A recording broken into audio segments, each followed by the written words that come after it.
Chers élèves, bonjour. Dans cette vidéo, on va corriger le concours d'entrée de la faculté de la médecine de Rabat, session 2020, donc la partie de la physique. Donc, à l'aide d'un vibreur, d'une cuve à onde, on crée à t égale 0, à la surface libre de l'eau, une onde progressive sinusoïdale de fréquence n, l'élongation du point S et YS égale 5 10 à la puissance moins 3 cos de PNT. La figure ci-dessous représente une coupe transversale de la surface de l'eau à l'instant t égale 0,1. Donc la question 1, la valeur de la longueur d'onde. Donc la valeur de la longueur d'onde, c'est cette distance. Donc c'est de 4 jusqu'à 6, donc c'est 2 cm. Donc la proposition D. La question 22. La vitesse de propagation de l'onde à la surface de l'eau. Donc la vitesse de propagation, V égale D fois delta T. V égale D sur delta T. D, la distance parcourue, c'est 4 cm sur delta T qui est 0,1. Donc 4 fois 10 à la puissance moins 2 sur 0,1. Donc c'est 4 fois 10 à la puissance moins 1. Donc c'est 0,4. La question 23. L'élongation d'un point M de la surface de l'eau situé à 0,4 m est donc 0,4 m. Donc la distance entre M et S, c'est 2 lambda. Lambda égale 2 cm. Donc 40 cm, donc c'est 20 lambda. Donc M et S sont en phase. Donc les deux points vibrent en phase. Donc phi doit être égal 0. Donc la proposition A et B et C sont fausses. Donc il reste à chercher soit la proposition D ou la proposition E. Donc la proposition E et D, la différence entre les deux propositions, c'est dans la valeur de N, la fréquence. Donc la période de cette onde, donc 1, 2. Donc la période c'est 0,05 secondes. Donc la fréquence c'est 20. Donc la fréquence c'est 20. 1 sur 0,05, donc il y a 20. Donc 2 fois 20, il y a 40. Donc 40 pi fois n. Donc la proposition juste c'est D. La propagation d'une onde dans un milieu transparent. Donc une radiation lumineuse visible de fréquence nu égale 5 10 à la puissance 14 de longueur d'onde lambda. La vitesse de propagation C. Donc la valeur de la longueur d'onde lambda 0 de la radiation lumineuse. Donc lambda 0 c'est C sur la fréquence. Donc 3 sur 5 c'est 0,6. Donc c'est 700. Donc la longueur d'onde lambda 0 c'est 700. Donc lambda 0 égale C sur la fréquence. Donc lambda 0 c'est 700 nanomètres. La valeur de l'indice de réfraction. Donc l'indice de réfraction N c'est C sur V ou lambda 0 sur lambda. Donc N égale lambda 0 sur lambda. Donc c'est 600 sur 400. Donc c'est 1,5. Lorsqu'un corps se contracte pour relancer la circulation sanguine et provoque l'émission d'une onde, etc. Donc la vitesse de cette onde est 1 sur la racine de ρ fois d, avec d égale 0,5 sur delta p. Les données, delta p, la racine, les quelques aides de calcul. Donc la question 1, la dimension du coefficient D. Donc on va déterminer la dimension du coefficient D. Donc on va faire une analyse dimensionnelle. Donc V carré égale 1 sur ρ fois D. Donc D égale 1 sur rho fois V carré. Donc la dimension de D, c'est 1 sur la dimension, donc de rho, c'est la masse volumique, la masse sur le volume, donc M fois L moins 3. La vitesse au carré, c'est L carré T moins 2, moins 1. Donc la dimension, c'est L M moins 1 T au carré. L M moins 1 T au carré. Donc la réponse, c'est C. La valeur de la célérité du pôle est V égale 3,6, 4, 5, 2,6, 4,5. Donc on calcule V égale 1 sur rho fois D, 1 sur rho fois 0,5 sur delta P. Donc rho c'est 10 à la puissance 3. 1 sur 0,5. Delta P c'est 5 cm de mercure. Donc 5 fois 1,3 fois 10 à la puissance 3. On simplifie par 10 à la puissance 3. 5 et 0,5. Donc il reste 0,1. 0,1 sur 1,3. Donc c'est 1 sur 13. Donc c'est la racine de 13. Donc V égale la racine de 13. Donc la racine de 13 c'est 3,6. Donc la réponse juste c'est V égale 3,6 mètres secondes moins 1. La personne prend son pôle simultanément au niveau d'un point M et un point N. Le point M se trouve à 20 cm alors que le point N se trouve à 80 cm. Donc la différence entre les deux distances, c'est 60 cm. Donc l'onde qui part du point N parcourt une distance de 60 cm plus que l'onde qui prend son départ du point M. Donc la célérité de propagation est la même pour les deux points. Donc le décalage horaire. Donc le décalage horaire delta T égale la distance sur V. Donc la distance c'est 60 cm sur V 3,6. Donc 60 sur 3,6. 60 sur 3,6.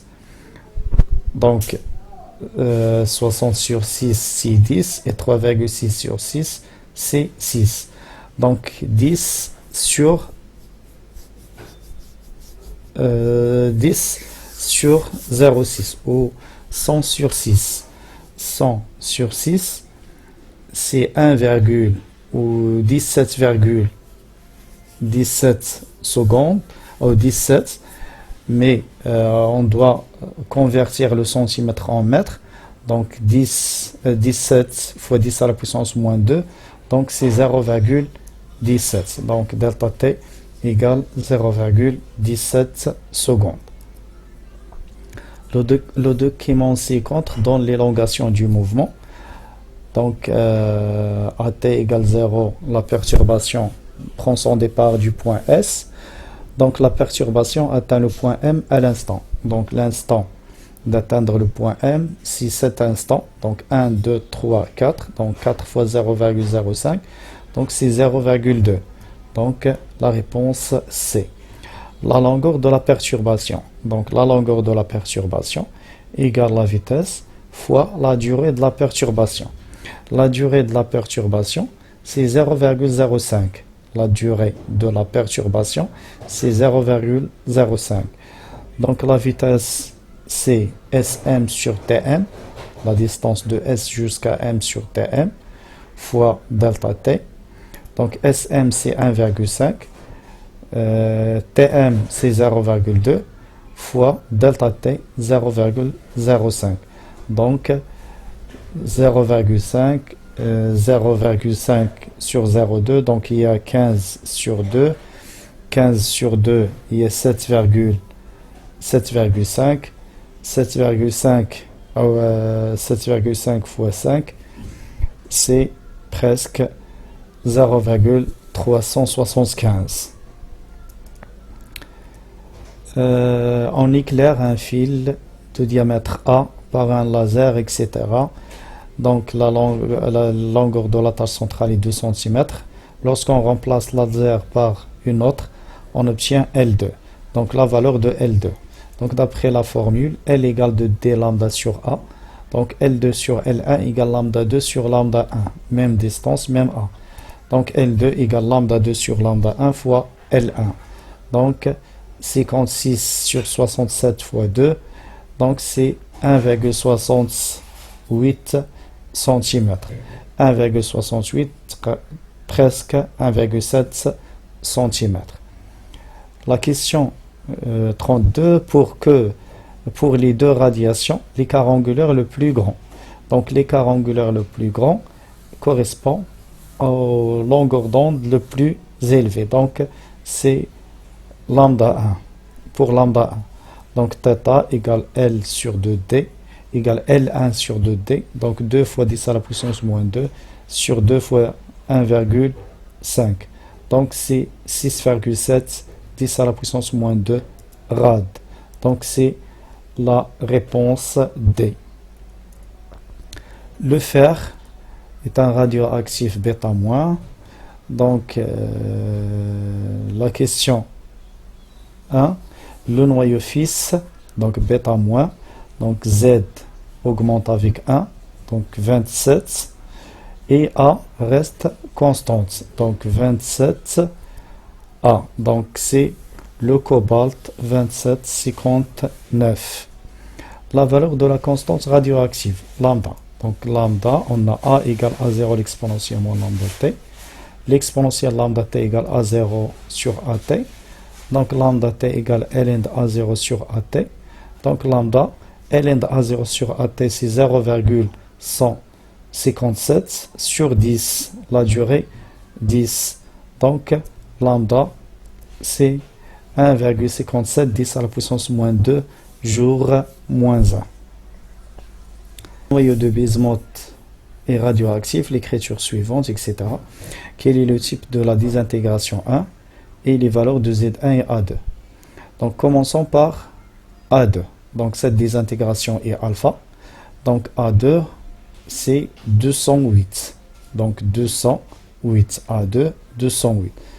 Z1, donc 82 plus 2, donc c'est 84. Donc 208 et 84. Donc il y a deux propositions, soit A, soit B. Donc la désintégration 1, il y a conservation de A. Donc c'est une désintégration bêta. Donc la réponse juste c'est B. Une roche radioactive de masse, etc. contient 0,5% d'uranium. Les Z calculs sont là, T1 demi. Le nombre de noyaux d'uranium à l'instant T égale 0. Donc N0 égale M0 sur M fois Na. M0, 5%, donc 0,005 fois la masse de l'échantillon, sur 235 fois 6,02 10 à la puissance 23. Donc c'est 5 sur 235, 6,02 10 à la puissance 26. Donc 6,02 sur 235 d'après les données. Donc on divise par 5, 1 sur 47, donc elle dira facile. Donc 200 sur 5 c'est 40 et 35 sur 5 c'est 7. Donc 1 sur 47 fois 6,02. Donc 6,02 sur 47 d'après les données c'est 0,128. Donc 0,128 10 à la puissance 6. Donc 1,28 10 à la puissance 25. Donc 47 fois 0,128 égale 6,02. Donc la réponse c'est 1,28 10 à la puissance 25. L'activité A0 à l'instant 0. Donc l'activité A0, lambda N0. Lambda c'est ln de 2 sur T1 demi. ln de 2 0,7 sur 2,2 10 à la puissance 16. 1,28 10 à la puissance 25. Donc c'est 4,07 10 à la puissance 8. Comment on a trouvé 4? Donc on a 0,7 sur 2,2 fois 1,28. Donc 1,28 fois 0,7. Donc 1 fois 7, donc 1 fois 7, 6 7. Et 0,3 fois 7, c'est 2. Donc presque 9. Donc 9 sur 2,2. 9 sur 2,2. Donc c'est inférieur à 4,5. Donc c'est 4, donc c'est 4,07 10 à la puissance 8 becquerel. Donc la question 38. À l'instant t égale 28 10 à la puissance 8 ans, l'activité est. Donc cet instant représente 4 t1 demi. 4 t1 demi.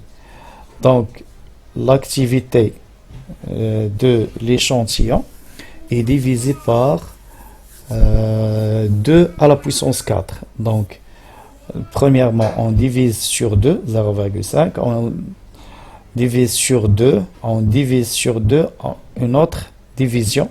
Donc, la réponse est 6,25, 10 à la puissance moins 2 à 0. Le noyau de radium se désintègre en donnant un noyau fils de radon et une particule alpha. Les valeurs de X et Y. Donc, X, c'est 86, donc on élimine 2, donc 86. Y, c'est 222, donc 86, 222. Donc la réponse est D. La composition du noyau fils RnXY est, donc c'est 86 neutrons, protons, et 222 moins 86 neutrons. Donc c'est la réponse D. Voilà la correction de cette partie de la physique. On continue dans la vidéo prochaine la correction de la partie de la chimie. Bonne chance et merci pour votre attention et à la prochaine vidéo, Inch'Allah.